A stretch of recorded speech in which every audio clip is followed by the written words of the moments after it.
Okay, is everybody comfortable? Great.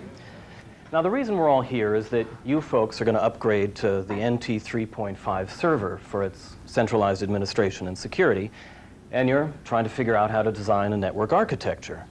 Well, the key to designing an NT network is to understand domains. Every major NT server network consists of one or more domains. I've got a couple of short videos here, and I'd like to show you the first one right now.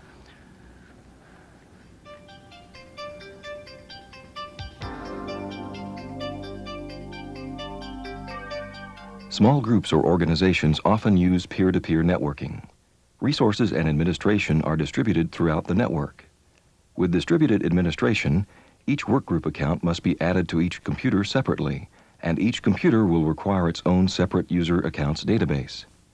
Each computer has its own administrator to maintain its own accounts, security, and resources. There is little a centralized administrator can do to regulate either resources or users. As a company grows, the network grows, as does the need for centralized administration and security. But with a peer-to-peer network, the more the network grows, the less administrative and security control you have. The solution was to use a server-based network architecture. But a network with only one server cannot handle the large numbers of users a modern company has. To handle the ever-increasing numbers of accounts and additional resources, networks began adding more servers. But this led to the same original problem of losing control because each server required its own user accounts database, with the administrator duplicating a lot of account management. This also created headaches for users because a user needed an account on each server in order to use the resources on that server, and they often had to remember a different username and password for each server. The multi-server problem was solved by grouping the servers into a logical organization called a domain.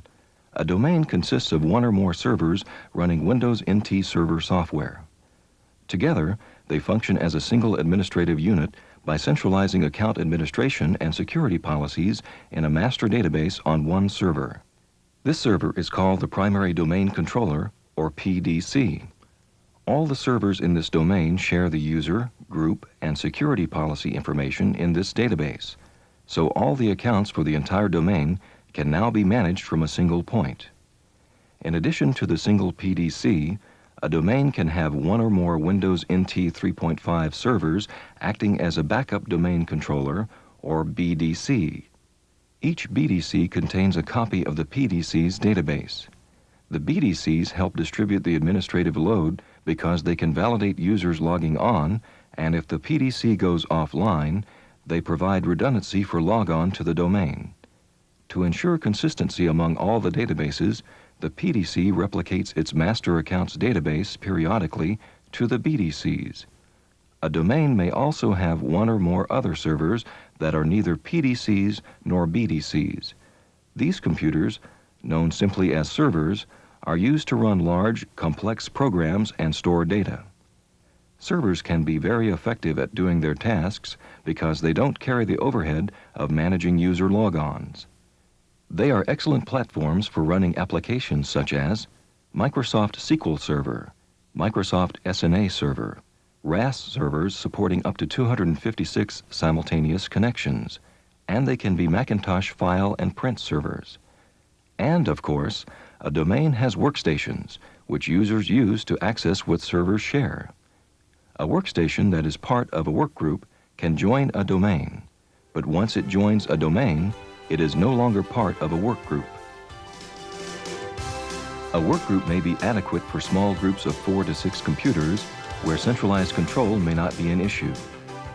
As networks grow, a server-based approach increases capacity, but this model is also soon reaching reasonable limits.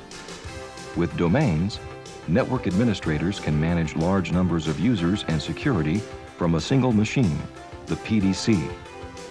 The PDC periodically replicates its account and security information to BDCs. The domain may also contain other servers which run applications and store data. Finally, workstations can join a domain so that users can work either locally or in the domain environment.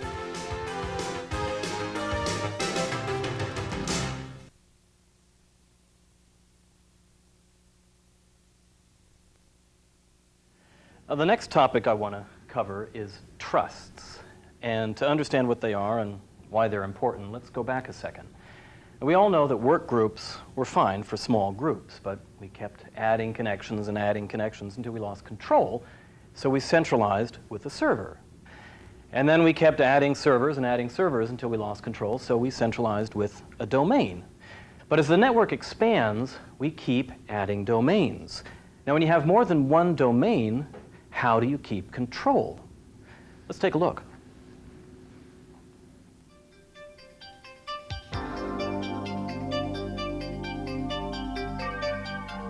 Microsoft solved the problem of multiple domains with a network management device called a trust. Trusts are links that combine two domains into a single administrative unit. Trusts make it possible to create only one account for each user and keep all the accounts in one domain. The accounts domain is called the trusted domain, and the resource domain is called the trusting domain. In addition to centralizing user account administration, trusts make it possible for users to access resources more easily. A user who logs onto the trusted domain can use resources in that domain and in the trusting domain, even though that user has no account in the trusting domain. It is important to keep in mind that although the user accounts are maintained in a single database on the trusted domain, each trusting domain still has an accounts database for managing resources. We'll see more about this in the module on groups. So is that pretty clear for everyone? Well, wait a minute. Trusts make sense, but I'm a little bit confused about the arrows. It seems like the arrows point the wrong direction. Yeah, this is a real common issue because a lot of the diagrams that we're used to looking at have arrows that point in the direction that the user goes through the system. But what we're talking about here is how administrators handle accounts. The phrase we like to use is, you point to people you trust. Think of it this way. John and Sally, you both manage resources and people, but you spend a lot of your time making your resources available to each other's people. So you decide to make your lives a little easier by having John here handle all the administrative tasks for everyone. And the way you do this is by creating a trust relationship with him. Go ahead and point to him. Okay, now you trust John. You're the trusting person, and John is the trusted person. So it works exactly the same way with domains. You just have to bear in mind that the trusting domain always points at the domain that is trusted with the accounts. So does that help? Yeah, thanks. All right. Well, let's move on then. Trusts are not transitive. For example, say you have 3 domains. The third domain trusts the second, and the second trusts the first. A user logging on to the second domain can access resources in the second or third domain, and a user logging on to the first domain can access resources in the first and second domains, but cannot access resources in the third domain. Only after a trust has been set up directly between the third and first domains can a user in the first domain gain access to resources in the third domain.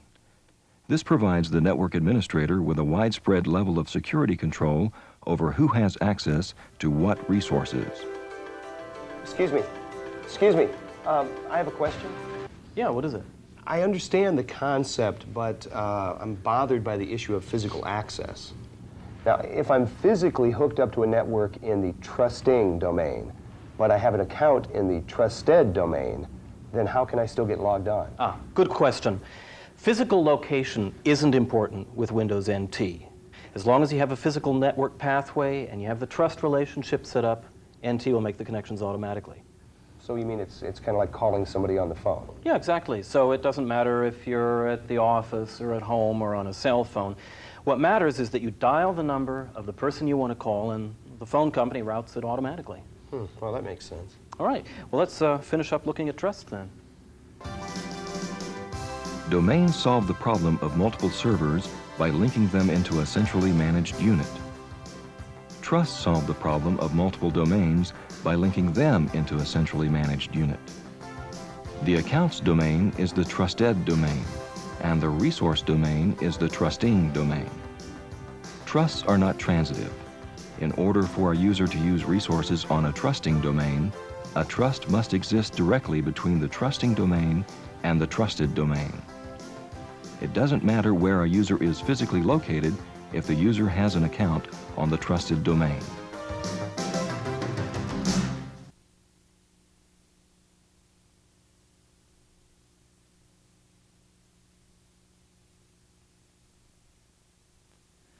Now, the next thing I want to cover is groups.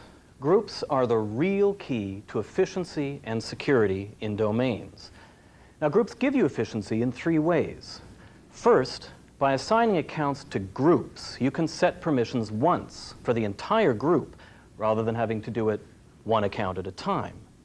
Second, NT has built-in groups that have specific sets of user rights and permissions already pre-assigned.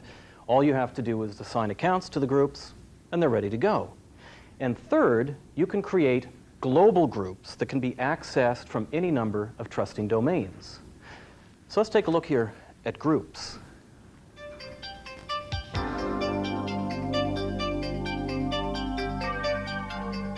Groups are management tools that make it possible for an administrator to treat large numbers of users as one account. For example, if 8 users need read access to a file, an administrator would have to grant read access 8 separate times, one for each user. But if all the users are part of a group, the administrator only has to grant permissions for that resource once to give all the accounts the same read permissions. Groups are managed as part of a domain's accounts database. As mentioned in the Trusts module, every domain has an accounts database. The question is, what is in that database? On the trusted domain, the accounts database contains the user accounts, local groups, and global groups. On a trusting domain, the accounts database contains only local groups, which are used specifically for managing resources. Let's start with a closer look at local groups. To make life easier for you, NT 3.5 includes numerous built-in local groups. Each built-in group has already been set up to give its members the authority to perform a specific set of network management tasks. You use a built-in group the same as any other group. You simply add the account name to the group, and that person automatically has all of the authority and security limitations that are built into the group. The most powerful built-in group is the administrator's group because it is at the highest authority level allowed on the network. The administrators group can create, delete, and manage user accounts, local groups, global groups, directories, and printers. There is also a set of built-in groups called operator groups. The 4 built-in operator groups let you delegate specific network tasks without losing control or security. Accounts assigned to the server operator group can lock a server or override a lock and back up, restore, or shut down servers. Accounts in the account operators group can create, modify, and delete users, local groups, and global groups. Accounts in the print operators group can share printers and stop sharing printers. And accounts in the backup operators group can back up and restore files. The built-in operator groups perform most normal network management tasks. However, this does not include permissions to use resources.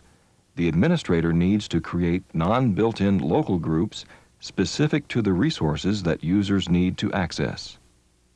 While local groups affect only the domain in which they were created, global groups can function beyond their own domains through the trust relationships you have set up. To use a global group, you add user accounts to a global group in an account domain, then assign the global group to local groups in trusting domains. For example, to back up all the servers on the network, the administrator creates a global group called Backup in the account domain and assigns the user account to Backup. The administrator assigns the global group Backup to the built-in local group Backup Operators in its own domain and in each trusting domain. Now the user in the global Backup group has backup permission on all servers in all of the resource domains that include the global backup group in their local backup group. If this user leaves the department, you simply remove the user's account from the global backup group, and that user no longer has backup permission anywhere. To add a new global backup operator, you just add a new user to the global group. This way, once your global groups are established, you only need to change the user's account in one place, the global group, to change permission on numerous domains, so you save a lot of time managing accounts. Groups save time and provide security. An administrator can handle permissions for many user accounts at once with a group. An administrator can save time by using the predefined built-in local groups. And an administrator can manage an account on many domains at once with a global group.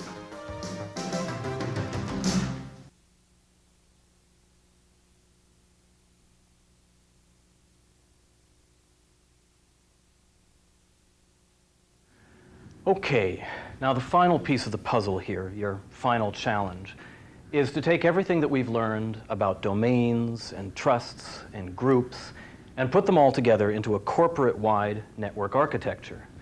Well, fortunately, this is really pretty straightforward because every NT network server system uses one of 4 domain models. And my next video here shows you what these 4 models are and talks about how to decide which of the 4 would be best suited to your circumstances.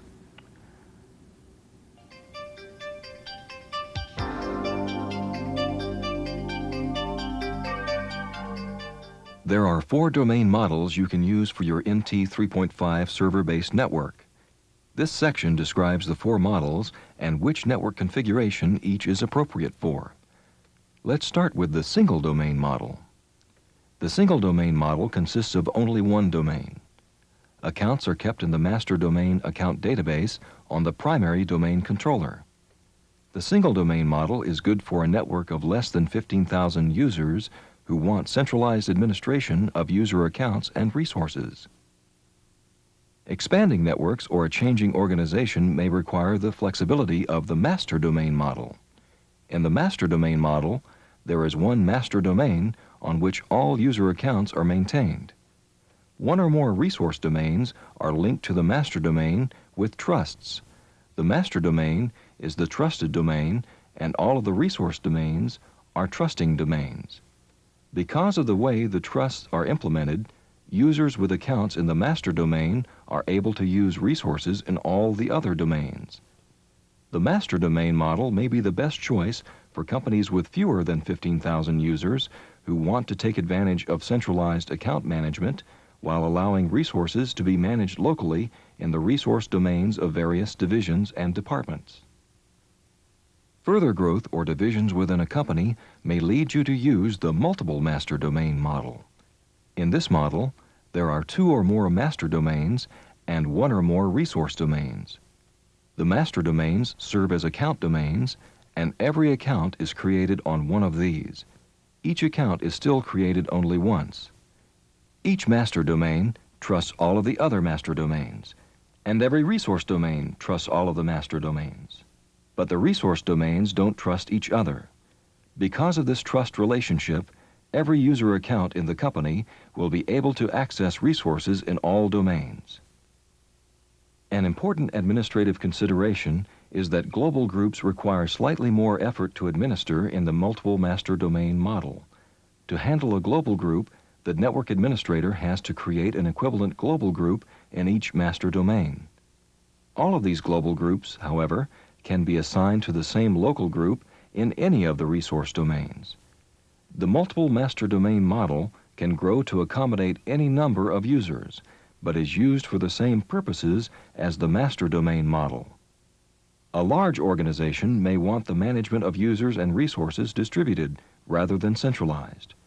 In the complete trust model, every domain on the network trusts every other domain.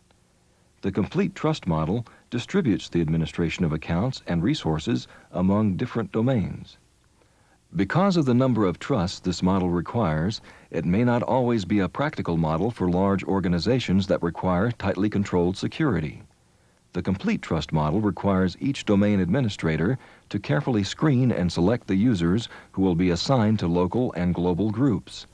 The complete trust model is scalable to networks with any number of users.